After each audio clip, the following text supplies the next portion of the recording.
Hi, today I'm going to look at a topic that I've looked at before. In fact, once every year I come to this topic. It's country risk. I know some of you use the equity risk premiums that I report on my webpage for countries, and I'm glad you do. I mean, there's nothing earth-shaking about them, but I have mixed feelings about sharing those premiums.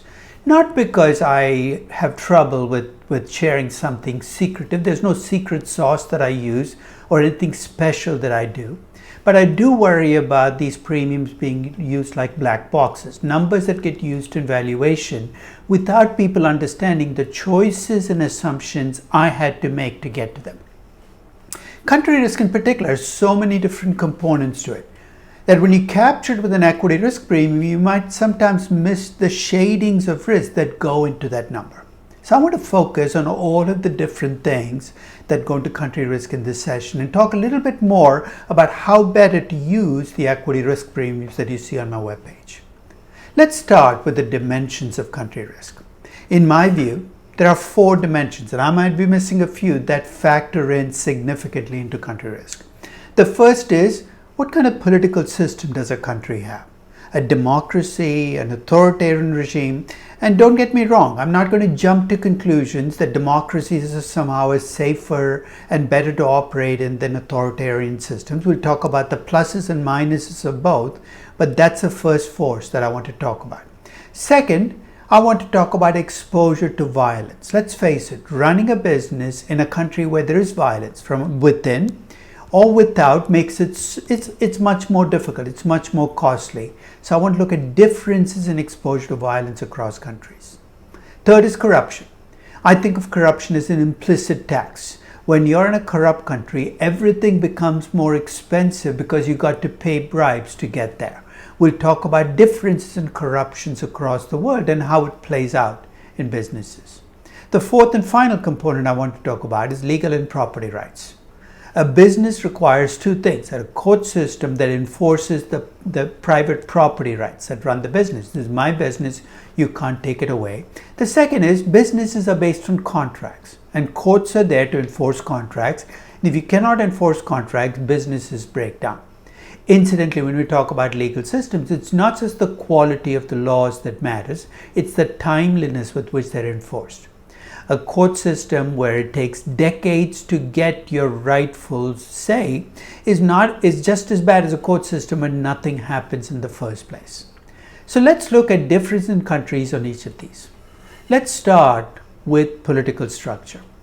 The Economist is an intelligence unit that does a pretty good job. It makes subjective judgments, so if you disagree with the numbers, that's perfectly okay, where they look at the state of democracy around the world. And they break countries down into full democracies, and there are very few of those, flawed democracies, where there's some flaw in the democratic system, hybrid regimes, where there's an authoritarian component, and authoritarian regimes. If you look at the timeline on each of these, the world has become more authoritarian over the last 2 decades. And as you can see, much of the world is under authoritarian regimes. Relatively small percentage of the world are under democracies or flawed democracies. File that away, because as we look through these heat maps, I wanted to focus on the parts of the world which look riskiest on that dimension and the parts of the world that look safest. Remember, I talked about the choice between democracy and authoritarian regimes being not that simple if you're a business, and here's why. As a business, you're not making value judgments on politics. You're making judgments on, is it easier for me to run a business? When you run a business in a democracy, you're exposed to constant risk because democracies change their minds. Why? Because a new government gets voted in, it can replace the policies of the old one, even though you were promised that they would not change. So for companies, it is the constant change in policy that's a risk you face in a democracy. An authoritarian regime, in contrast, can promise you policy for the next few decades and deliver unless, and this is the big if, unless the regime itself falls, in which case you get discontinuous and big change. The question you have to ask as a business is, which would I rather have? Continuous change, where I try to deal with it on a day-to-day, month-to-month basis, or discontinuous change, where every few years everything changes. As I said, businesses often favor authoritarian regimes because they think policy is more stable. But they might be making a mistake there because the discontinuous risk might be more difficult to plan for. Let's move on. Next, I want to look at exposure to violence. And this comes from an institute that measures violence by country, both from within and without. So if you look at the greenest parts of the world, they're the most peaceful parts.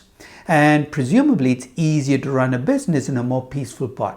Why does violence make business more expensive? Because there is more violence, it becomes difficult to run your operations and more costly too. You got to buy insurance, you got to buy security.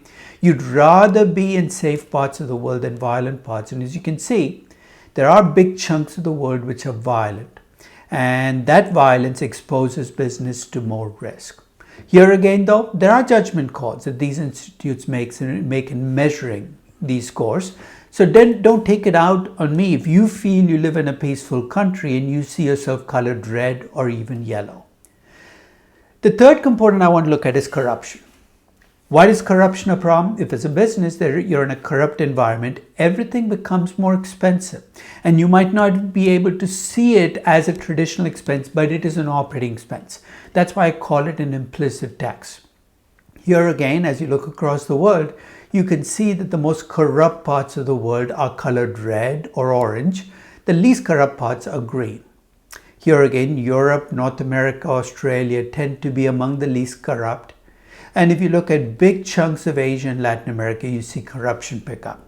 I know it's easy to attribute this to culture and environment, but in my view, when you see corruption, you can relate it to two factors. One is that there are lots of licenses and permissions you've got to get in these countries. And second, the bureaucrats who give you these licenses are often significantly underpaid relative to the businesses they serve. In other words, corruption is something you structure into the system, and if you're in a corrupt system, running a business becomes much more difficult to do. Finally, let's look at legal systems. As I said, you want a legal system that enforces both contracts and property rights. In this table, you can see the world divided. This is from an institute called the Institute of Property Rights, from the top 20% in terms of legal systems. You can see Northern Europe show up. You see Australia, New Zealand. And then as you go down from the second, the third, fourth, and the fifth quintile, the bottom part especially, you're seeing systems where there's either no legal system to enforce your rights, or a legal system exists, but it doesn't enforce your rights in a timely manner. So you have politics, you have violence, you have legal systems, and you have corruption, all of which play out in differences in country risk across countries. So let's stop and talk a little bit about how you measure country risk. Broadly speaking, there are two measures of country risk. One is measuring default risk, and this is the more widely accessible and used measure of country risk because it's out there. And there are two ways in which you can measure default risk. One is you can look at the ratings agencies that rate companies, Moody's, S&P, Fitch. They rate countries too. They're called sovereign ratings, and the ratings look very much like corporate ratings. They go from AAA, safest, to D, which is in default. You also have a market out there where you can buy insurance against default risk.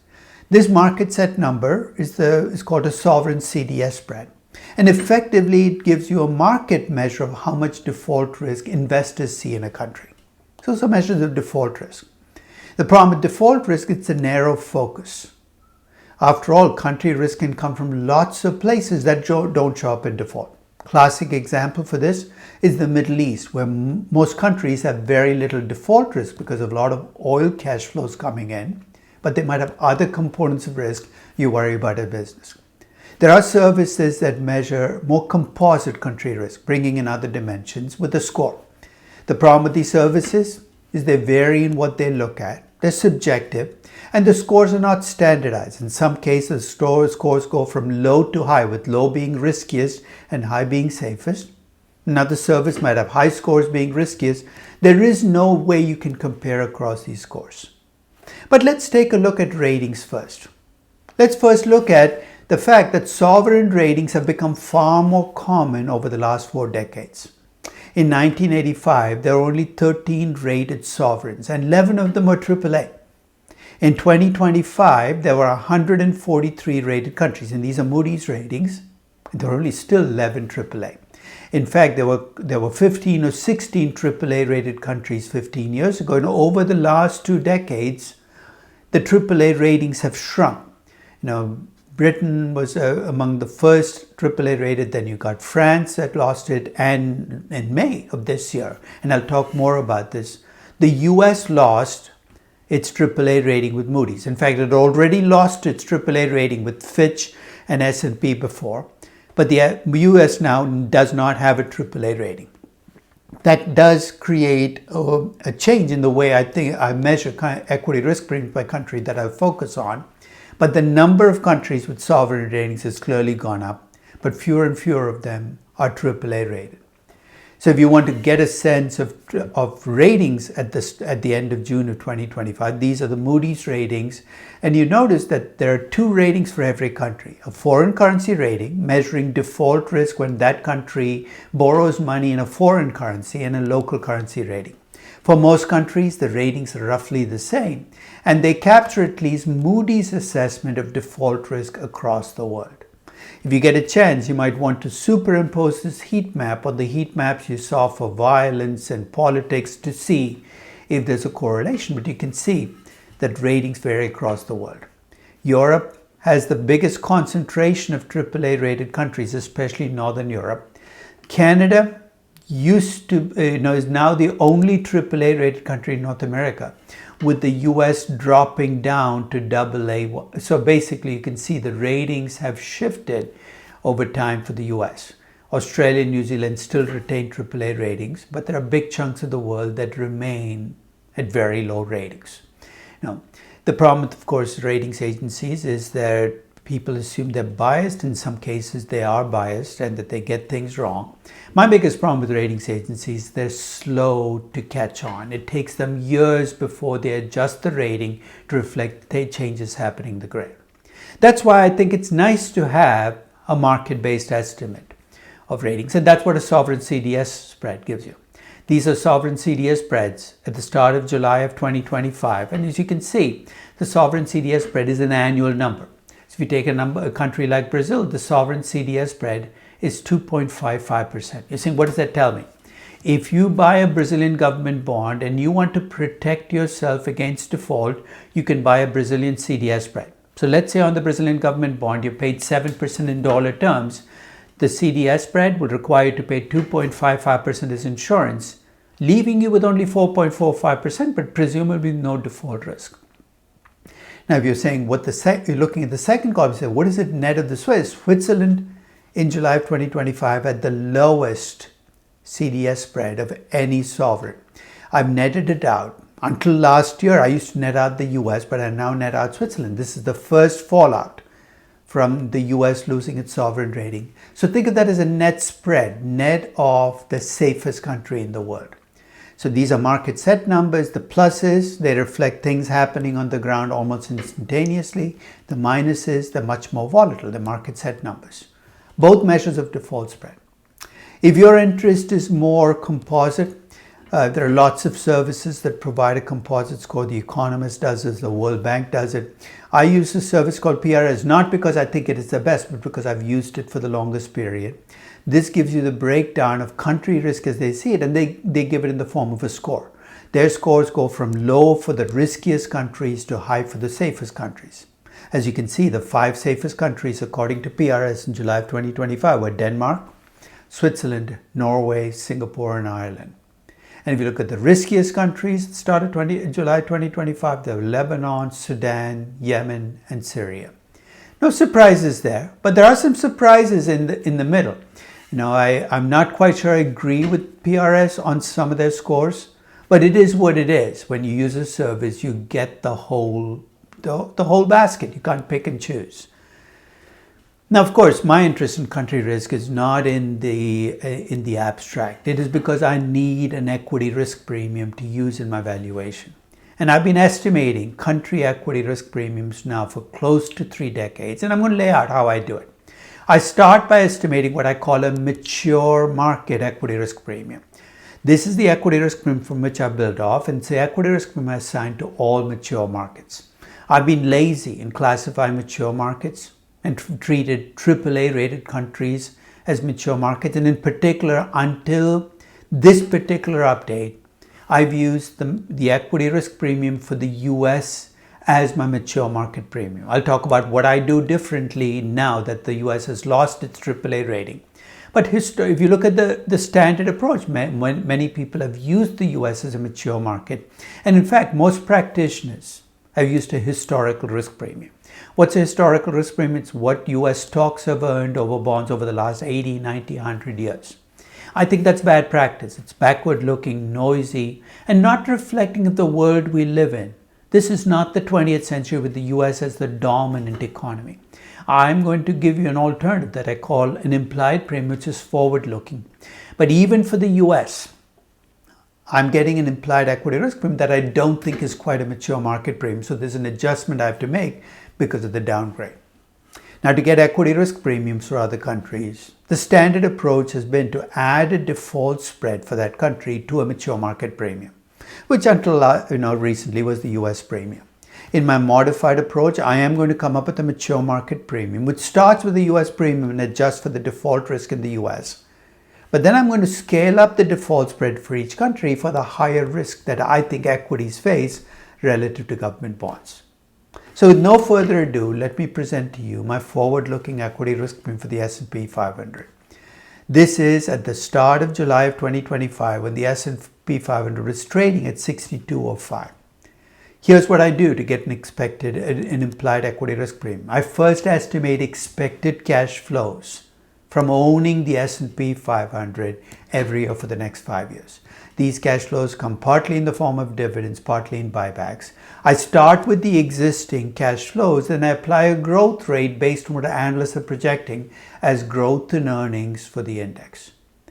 Once I get those cash flows, I get to year 5, and beyond year 5, I assume those cash flows grow at the same rate as my T-bond rate, 4.24%. And here's what I do then. I compute an internal rate of return, a discount rate that makes the present value of my cash flows equal to the level of my index. That the internal rate of return I come up with is 8.45%. I think, now what? Well, I need to subtract out a risk-free rate. Until May of 2025, I used to just subtract out the T-bond rate and report the difference as my implied equity risk premium for the US. I can't quite do that anymore. The T-bond rate, at least using my logic, is no longer risk-free because the T-bond reflects the US government. The US government is AA1, so it's not rocket science. What I do is I subtract out the default spread for a AA1 rated country, 0.27% from the 4.24%, to come up with a risk-free rate in US dollars of 3.97%. A complication I've never had to deal with before this particular update. You take the difference between the 8.45% and the 3.97%. That is my implied equity risk premium for the S&P 500. Now, again, until January 2025, I used to use the S&P's implied equity risk premium, my risk premium for the market. I can no longer do that. Now that the US is no longer AAA rated, here's what I do to get a mature market premium. I take the S&P's equity risk premium of 4.48% and I subtract out that default spread of 0.27%. I get an implied market premium for a mature market of 4.21%. Implicitly, the US now is no longer a mature market. It has a higher equity risk premium than a mature market. For any AAA rated country, and there are only a handful of those, Germany, Switzerland, Singapore, Australia, New Zealand, Canada, I use the 4.21% premium. If you're not AAA rated, and I include US in this pile, I take your rating, I come up with a default spread. Either based on your rating or your sovereign CDS. The problem with the sovereign CDS, it's available for only about 80 countries. Once I get that default spread, I make one final adjustment. Equities are riskier than bonds, and to measure how much more, I measure the standard deviation in two indices. One is an emerging market equity index from S&P. So basically it's emerging market stocks. The second is a standard deviation in emerging market government bond index. It's an ETF. And in July of 2025, emerging market equities were 1.5 times more volatile than emerging market government bonds. I multiplied the default spread by 1.5%. So if you're a country with a 1% default spread, here's what's going to happen. I'm going to multiply the 1% default spread by 1.5. I get 1.5%. I add that to the 4.21%. I have an equity risk premium for your country. And I do this for every rated country. There are about 20 countries with no ratings. What do I do for those? I go back to those PRS scores that I showed, and I look for other countries in the same grouping as the country that I'm trying to get an equity risk premium for. So if you take Syria, which does not have a rating, I find other countries with similar ratings. Some of these, similar PRS scores, and then some of these countries have ratings. I use their equity risk premiums. This is the equity risk premium for Syria, and I do this for any country that does not have a PRS score. And here's what my equity risk premium heat map looks like. Africa looks hot. Lots of countries with very high equity risk premiums. Latin America is a mix. Chile, Peru, and Colombia not bad. Argentina is awful, though it's improving. And Brazil is in the middle. The US and Canada fall into the top mix now. They're green, though the US is more risky than Canada by a small amount. Europe has subdivided. Northern Europe is much safer than Southern Europe. And of course, the Russia-Ukraine war has put Eastern Europe into a risk cauldron, and you can see it show up. Asia has improved a lot. You can see China and India, which used to be yellow, if not red, have become green. So the risk in Asia has clearly improved over time. But this is my equity risk premium page. And if you want specific, this page summarizes the rating, the country risk premium. This is the added amount that I'm putting in for each country, and the equity risk premium for every country. The last column is the column that really matters because it's the composite number obtained by adding the country risk premium to 4.21%. Now I know as I said, I've been sharing these equity risk premiums for close to 3 decades now, and I feel no ownership over them. I've never felt that people have to tell me when they use them, so I have no qualms with people using it. But I do know sometimes that people misuse it, perhaps not unintentionally. And the fault, I think, is mine for not being clearer about how these equity risk premiums should be used in corporate finance and valuation. So I thought as a final component to this session, I'd talk about the 5 steps in using these equity risk premiums better. First, before using equity risk premium, I want you to think about what it's telling you. It's that extra return investors demand over and above a risk-free rate. Not because they're greedy, but because they want to break even. When you take a risky investment as a risk-averse investor, you need to earn a higher return just to break even. In the context of country risk, this basically means that an investment in a risky country, you need to make a higher return than in a safer country. I think that makes sense. And it's also worth remembering that as equity risk premiums go up and your required return goes up, you'll pay less for any given investment. In other words, equity risk premium prices move in opposite directions. The higher equity risk premiums get, the lower stock prices go. Second step, make a currency choice. I'm fond of telling students in my class, and they get tired of hearing this, when you decide to do a corporate finance evaluation analysis, make a currency choice. You can choose to analyze any company or any project in any currency. In other words, if I come to you with a project in India, you don't have to do the assessment in rupees. You can do it in US dollars, you can do it in euros, you can do it in Brazilian reais if you want. You're saying, how can you do that? Aren't the numbers different? When you choose a different currency, what you're effectively bringing in is a different expected inflation analysis, and the place it shows up is in your risk-free rate. So in this graph, I basically listed out what risk-free rates look like in at least 30 currencies at the start of July 2025. Now remember, many analysts use the government bond rate as the risk-free rate, but if you've held through this discussion so far, that's not always the right number to use. In fact, for the US, as I said, I no longer use the T-bond rate as my risk-free rate. I net out the default spread for being a AA1 rated country. In this graph, here's what I've done. I've taken the government bond rate and netted out the default spread for that government from the government bond rate to come up with the risk-free rate. Take the Turkish lira. The government bond rate is close to 30%, but about 5% of that is for default risk. I net that out to come up with a risk-free rate of 26% in lira. You think risk-free rate of 26%? Hey, hold on, let's see why this will work out. And as you go down the graph, you can see risk-free rates vary. There are a few currencies where the government bond rate is the risk-free rate.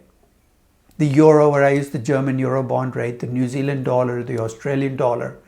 But this is a graph that shows you that when you pick a currency, the number which is going to be most impacted is the risk-free rate, at least in the discount rate calculation.